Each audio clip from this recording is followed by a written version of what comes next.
당신 같은 구시대적인 여자와는 더 이상 살 수 없어. 여자의 눈앞이 갑자기 흐려집니다. 천장이 빙글빙글 돌기 시작합니다. 귀에서 고막을 찢을 듯한 이명이 울립니다. 으!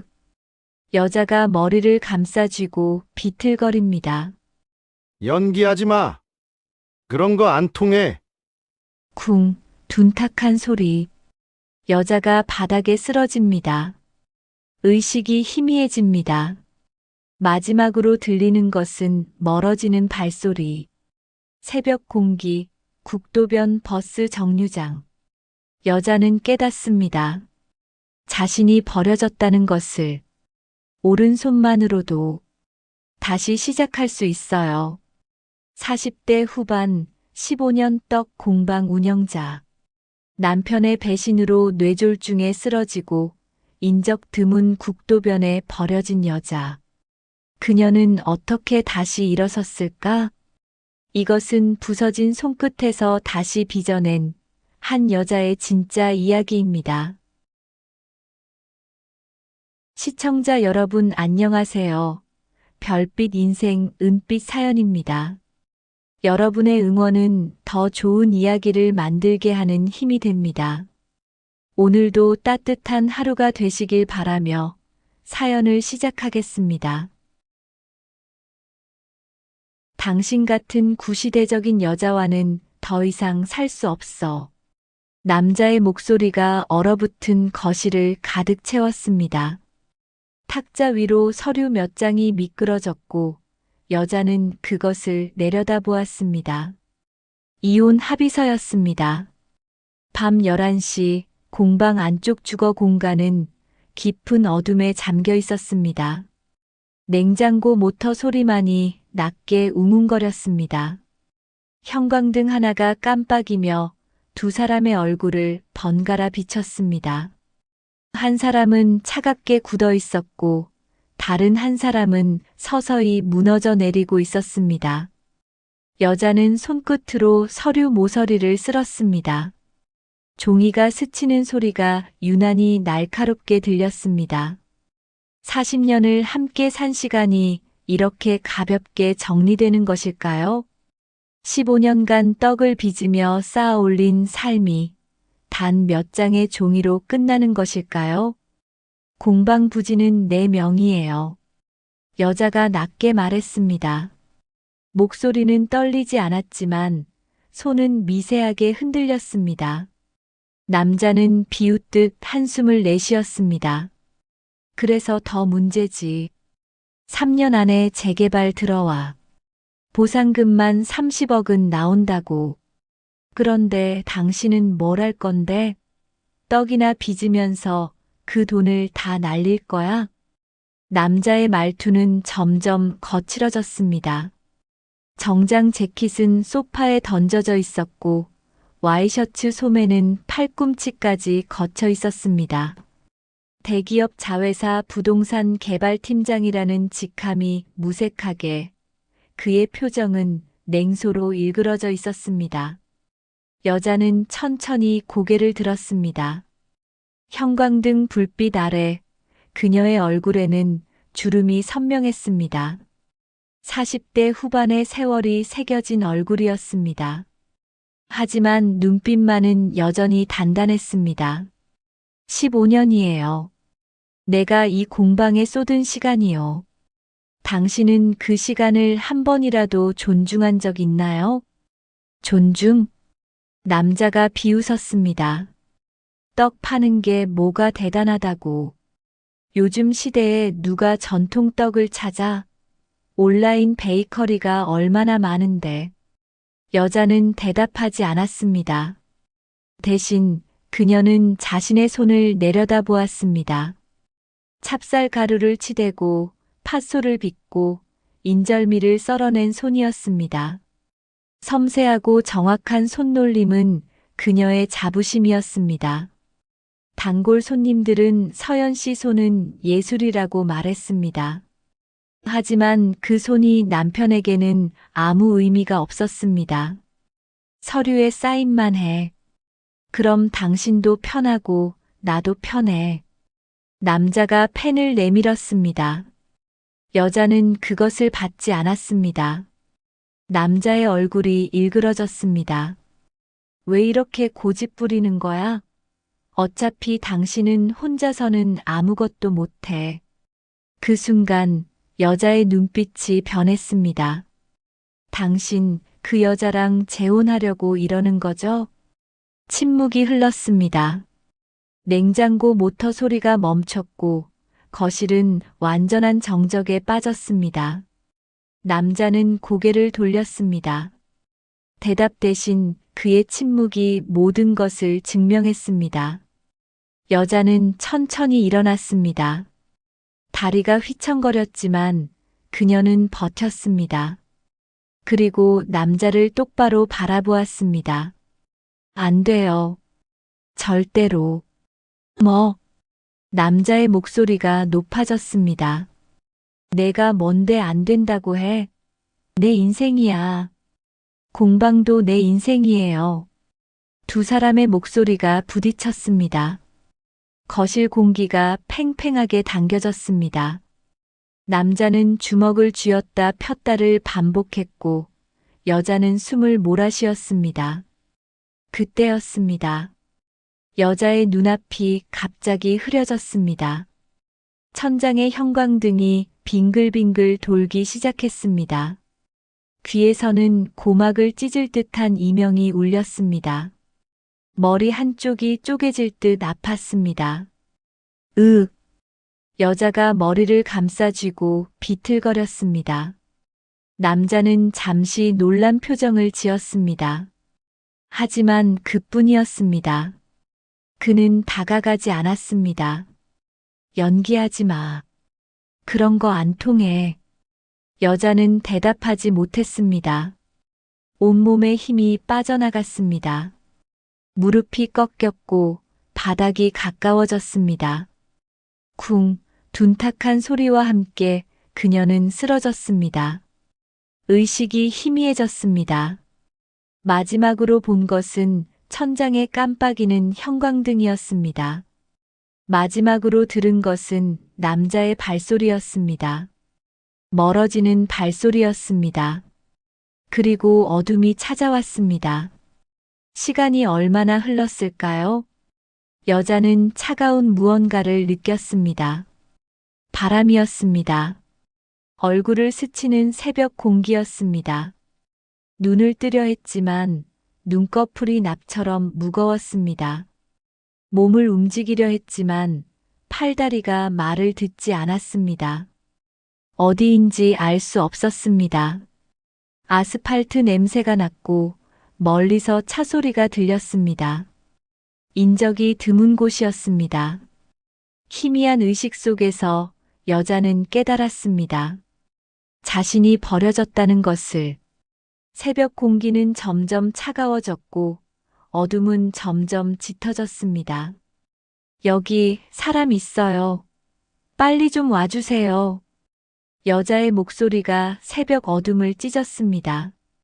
국도변 산수리 쉼터라고 적힌 낡은 버스 정류장 앞이었습니다. 가로등 하나가 깜빡이며 희미한 빛을 내뿜고 있었습니다.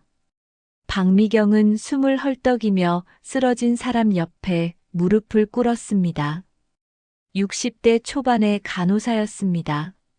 새벽 당직 근무를 마치고 집으로 돌아가던 길이었습니다.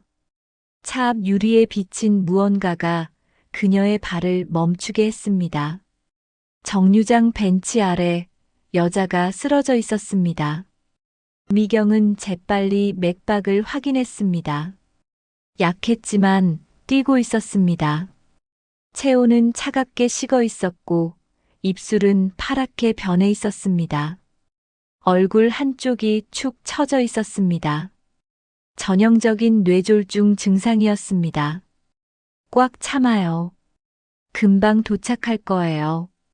미경은 자신의 외투를 벗어 여자를 감쌌습니다. 손이 떨렸지만 움직임은 정확했습니다. 30년 경력의 손놀림이었습니다. 그녀는 즉시 119에 전화를 걸었습니다. 경기도 외곽 37번 국도 산수리 쉼터입니다. 50대로 보이는 여성, 뇌졸중 의심 환자요. 의식은 혼미하고 편마비 증상 보여요. 구급차 사이렌 소리가 멀리서 들려왔습니다. 미경은 여자의 손을 꽉 잡았습니다. 차가운 손이었습니다. 괜찮아요. 살 수 있어요. 미경은 속삭였습니다. 누구에게 하는 말인지 알 수 없었습니다. 쓰러진 여자에게인지 자신에게인지. 대학 병원 중환자실 복도는 소독약 냄새로 가득했습니다. 수술이 끝난 지 3시간이 지났습니다. 미경은 플라스틱 의자에 앉아 눈을 감고 있었습니다. 피곤했지만 떠날 수 없었습니다. 이 여자에게는 아무도 없었습니다. 정류장에서 발견됐을 때 가방도 신분증도 휴대폰도 없었습니다. 그저 몸에 걸친 옷뿐이었습니다. 누군가 이 여자를 버린 것일까요? 미경은 눈을 떴습니다. 창밖으로 해가 떠오르고 있었습니다. 새벽의 어둠이 걷히고 붉은 빛이 복도를 물들였습니다. 보호자분이세요? 간호사가 다가왔습니다. 미경은 고개를 저었습니다. 아니에요. 그냥 발견한 사람이에요. 그럼 연락처라도 아시나요? 아무것도 몰라요. 간호사는 난처한 표정을 지었습니다. 미경은 한숨을 내쉬었습니다. 제가 당분간 곁에 있을게요. 연락처 찾을 방법을 찾아볼게요. 간호사가 고개를 끄덕이며 돌아갔습니다. 미경은 다시 의자에 몸을 기댔습니다. 창밖의 햇살이 점점 밝아졌습니다. 사흘이 지났습니다. 여자는 깨어났습니다. 하지만 온전히 돌아온 것은 아니었습니다. 왼쪽 몸이 마비되었고 말을 제대로 할 수 없었습니다. 입에서 나오는 것은 어눌한 신음뿐이었습니다. 미경은 여자의 침대 옆에 앉아 있었습니다. 여자의 눈이 천천히 미경을 향했습니다. 그 눈에는 혼란과 공포가 담겨 있었습니다. 괜찮아요. 여기는 병원이에요. 안전해요. 미경이 부드럽게 말했습니다. 여자의 입술이 떨렸습니다. 무언가 말하려 했지만 소리가 되지 않았습니다. 눈에서 눈물이 주르르 흘러내렸습니다. 미경은 여자의 오른손을 잡았습니다. 유일하게 움직일 수 있는 손이었습니다.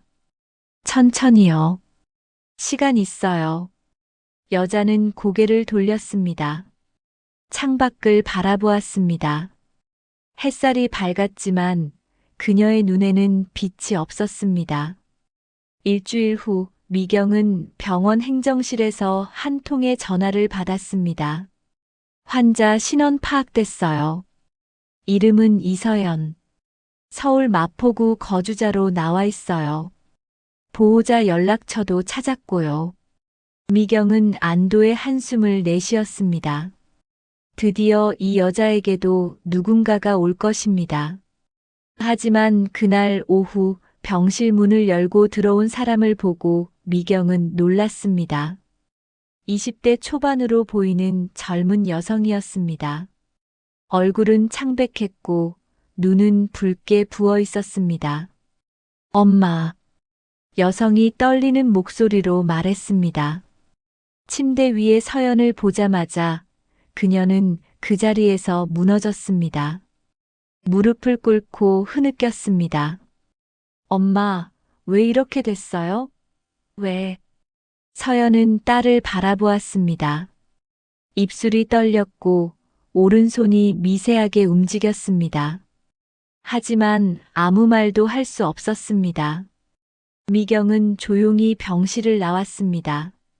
복도에서 잠시 서 있었습니다. 안에서는 계속 울음소리가 들렸습니다. 그날 저녁 미경은 딸 지수와 병원 카페테리아에서 마주 앉았습니다.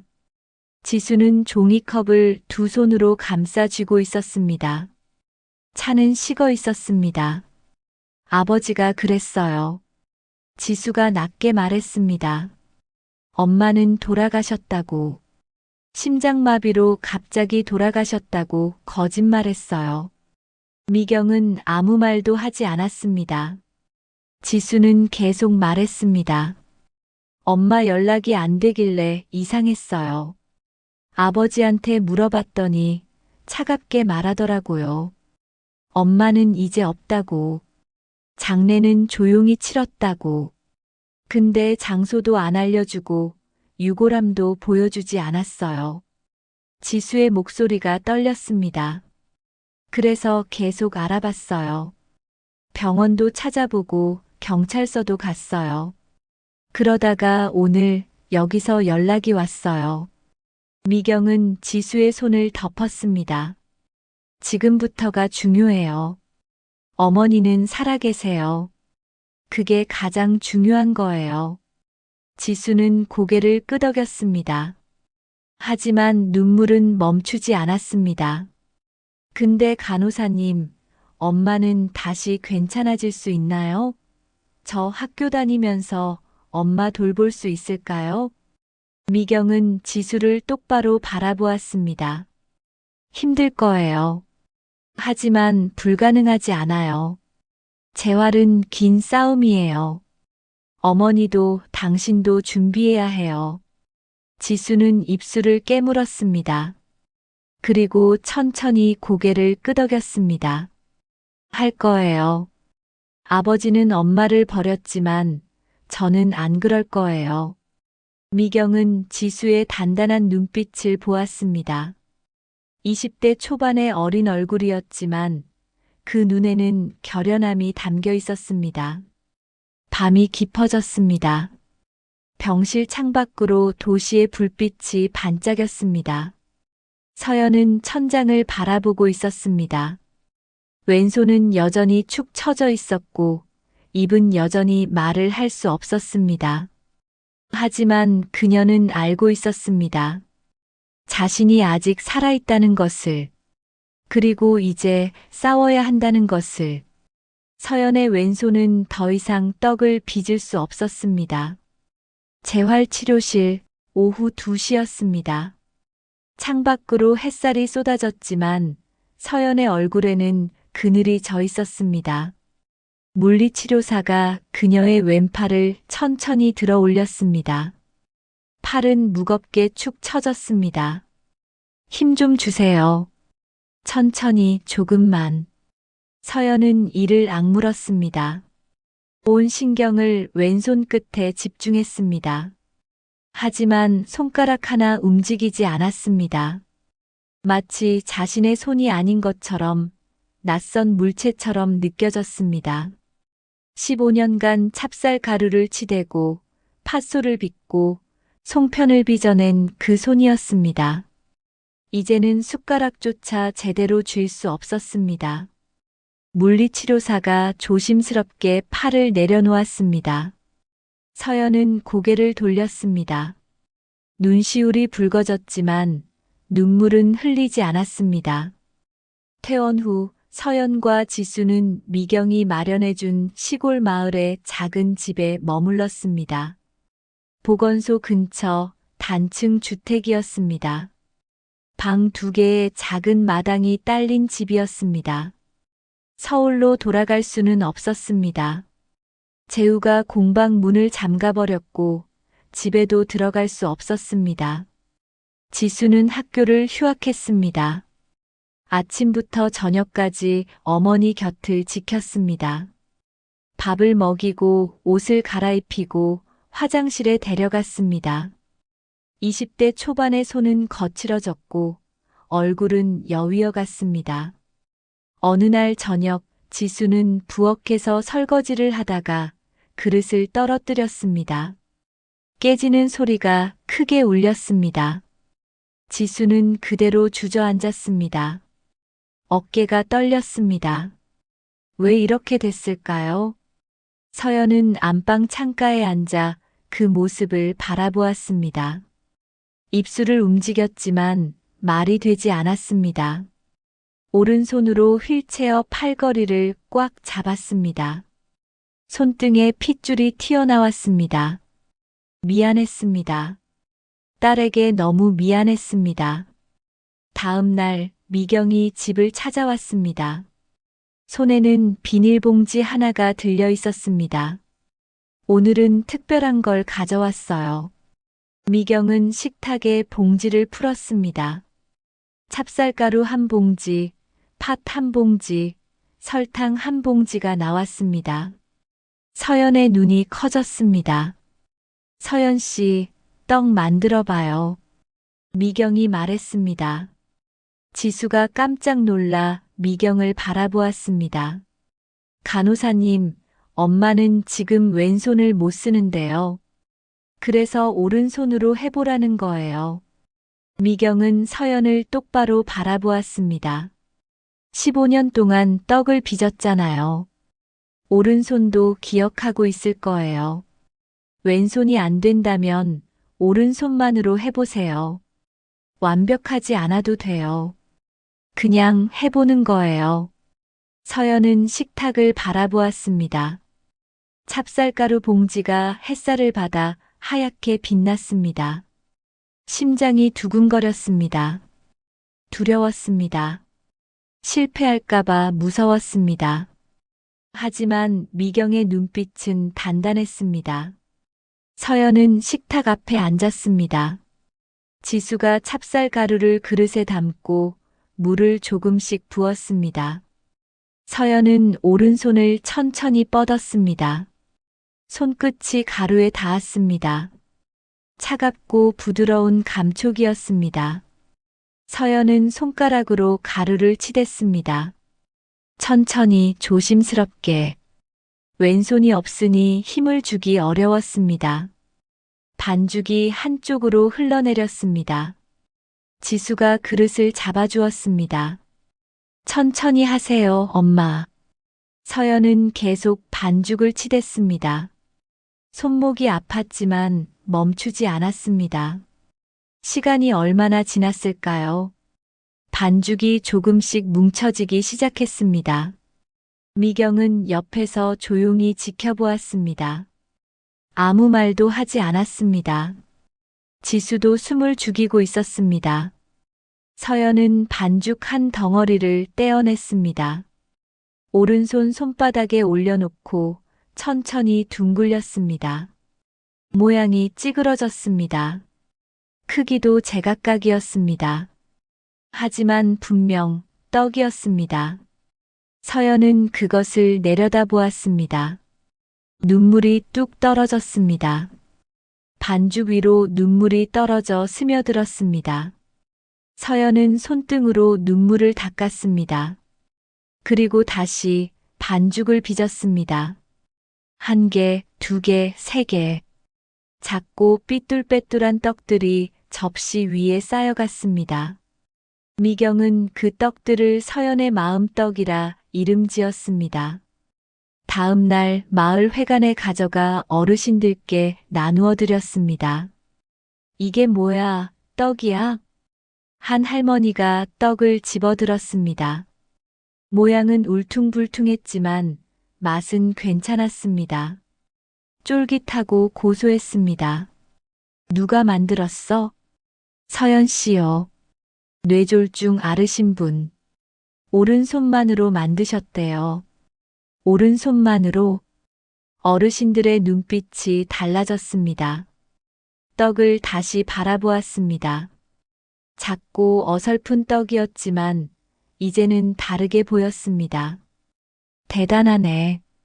쉽지 않았을 텐데. 입소문이 퍼졌습니다. 마을 사람들이 하나둘씩 떡을 찾기 시작했습니다.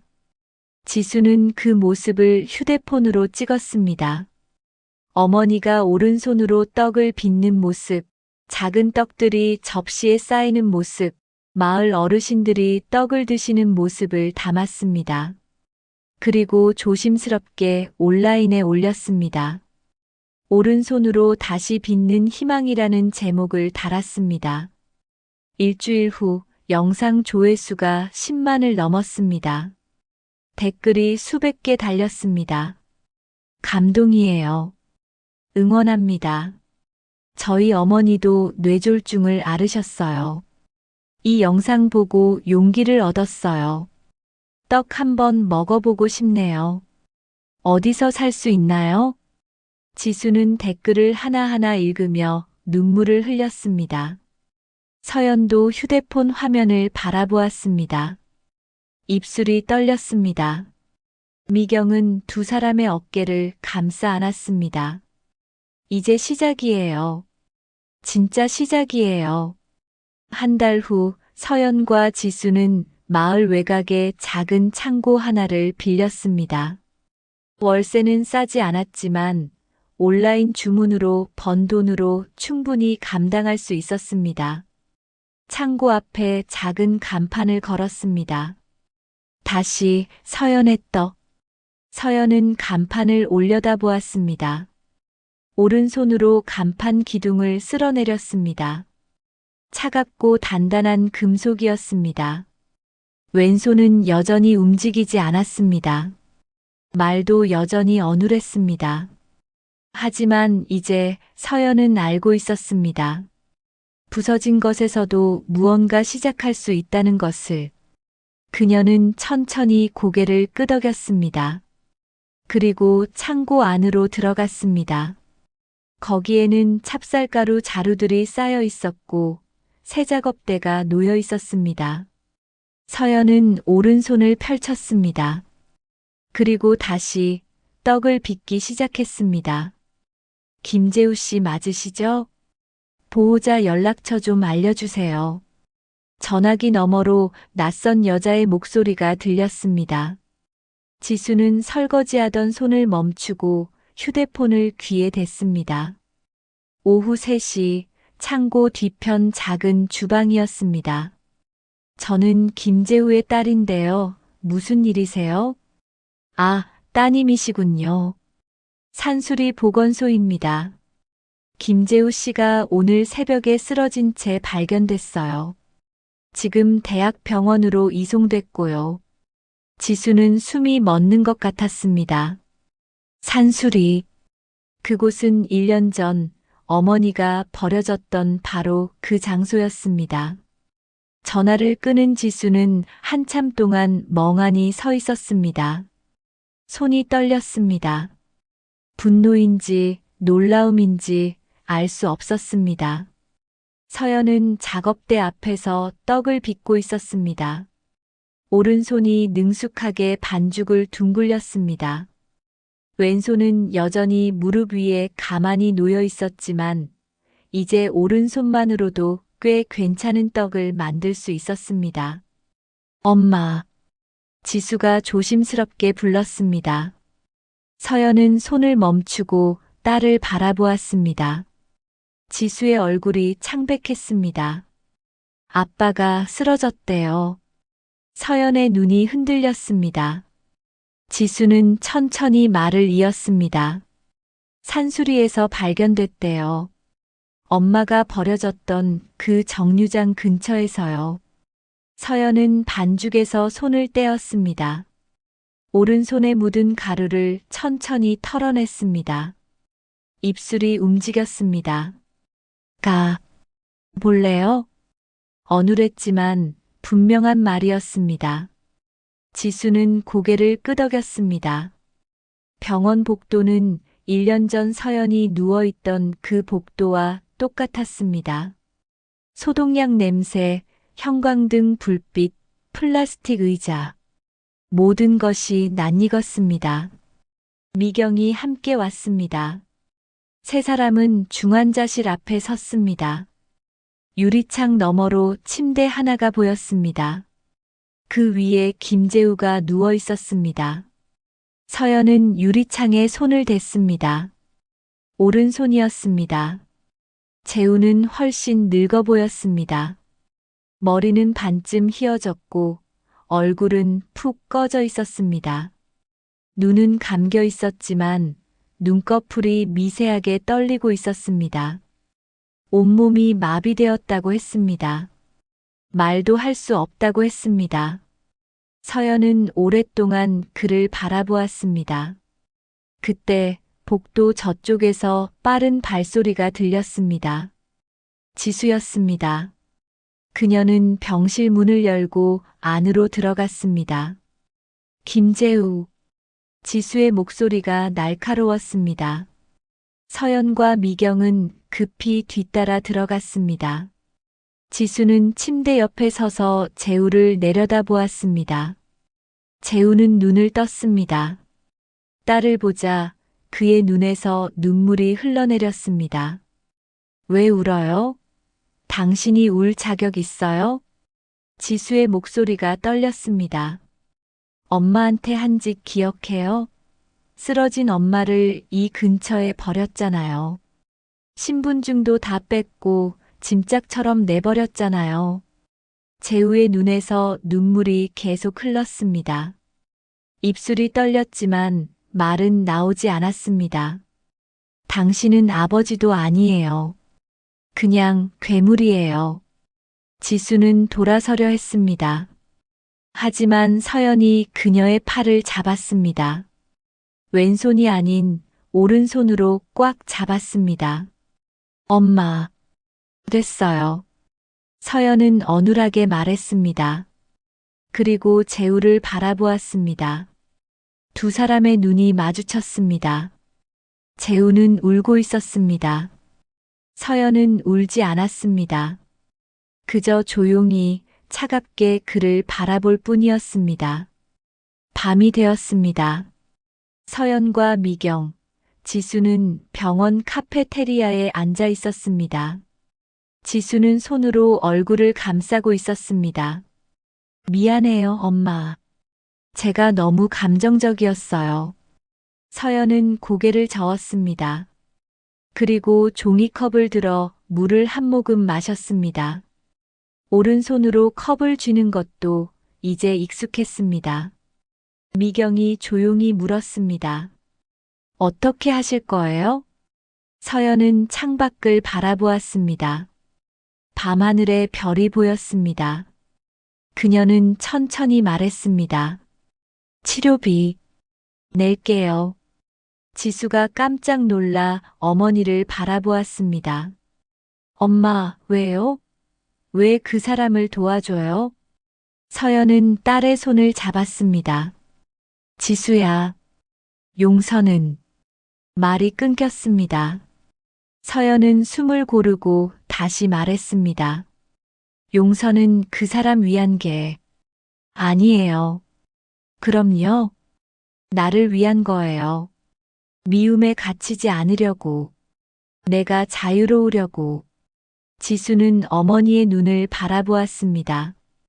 그 눈에는 분노도 슬픔도 없었습니다. 그저 평온함만이 있었습니다. 미경은 서연의 어깨를 가만히 두드렸습니다. 대단해요, 서연 씨. 서연은 작게 미소 지었습니다. 입 한쪽이 여전히 잘 움직이지 않았지만 분명 미소였습니다. 사흘 후 서연은 병원비 일부를 납부했습니다. 많지 않은 금액이었지만 당장 급한 치료비는 충분했습니다. 지수는 끝까지 반대했지만 서연의 결정은 확고했습니다. 재우에게는 다시 가지 않았습니다. 그저 돈을 보내고 끝이었습니다. 일주일 후 서연은 마을 법무사를 찾아갔습니다. 미경과 지수가 함께였습니다. 이혼 소송 진행하고 싶어요. 법무사는 고개를 끄덕이며 서류를 준비했습니다. 서연은 오른손으로 펜을 잡고 서명했습니다. 글씨는 삐뚤빼뚤했지만 확실했습니다. 법무사가 물었습니다. 재산 분할은요?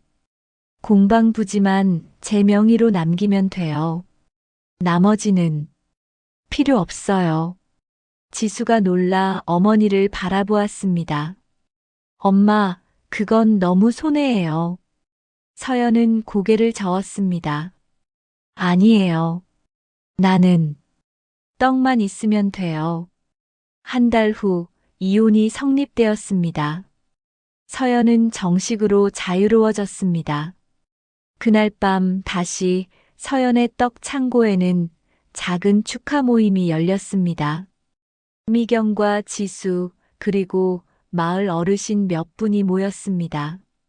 떡이 가득 놓인 상 위로 촛불이 하나 켜졌습니다. 서연 씨, 축하해요. 미경이 말했습니다. 서연은 고개를 끄덕였습니다. 그리고 촛불을 바라보았습니다. 불빛이 흔들렸습니다. 서연은 오른손을 가만히 펼쳤습니다. 그 손에는 굳은 살이 박혀 있었습니다. 하지만 그 손은 여전히 떡을 빚고 있었습니다. 재우는 이제 서연의 인생에 없었습니다.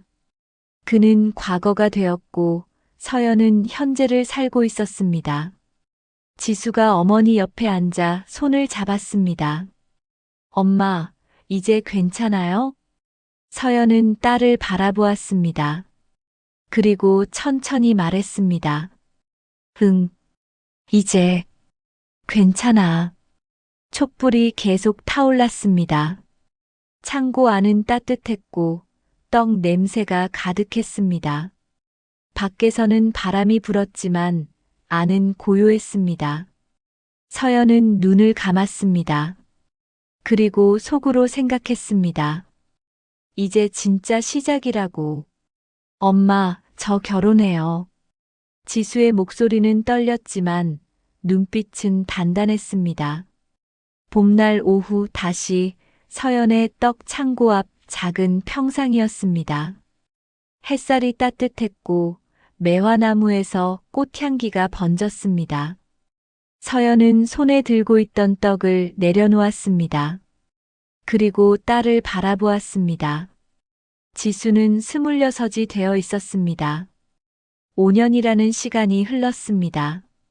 좋은 사람이에요? 서연의 말은 여전히 조금 어눌했지만 이제는 훨씬 또렷했습니다. 지수는 고개를 끄덕였습니다. 네. 따뜻하고 성실해요. 엄마처럼요.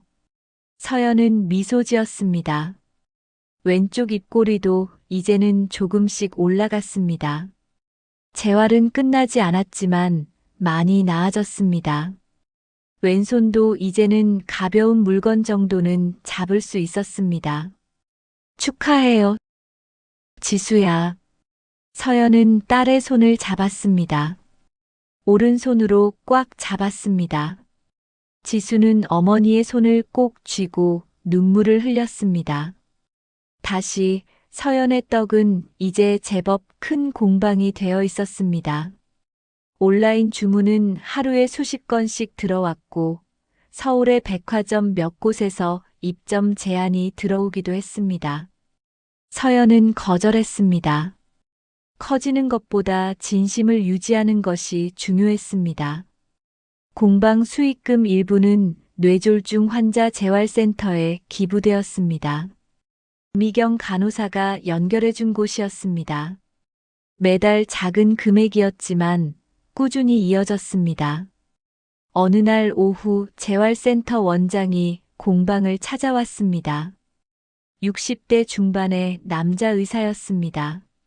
서연 씨, 우리 센터에서 환자분들께 떡 만들기 재활 프로그램을 시작하려고 해요. 도와주실 수 있을까요? 서연은 잠시 생각했습니다. 그리고 고개를 끄덕였습니다. 물론이에요. 일주일에 한 번 서연은 재활센터를 방문했습니다.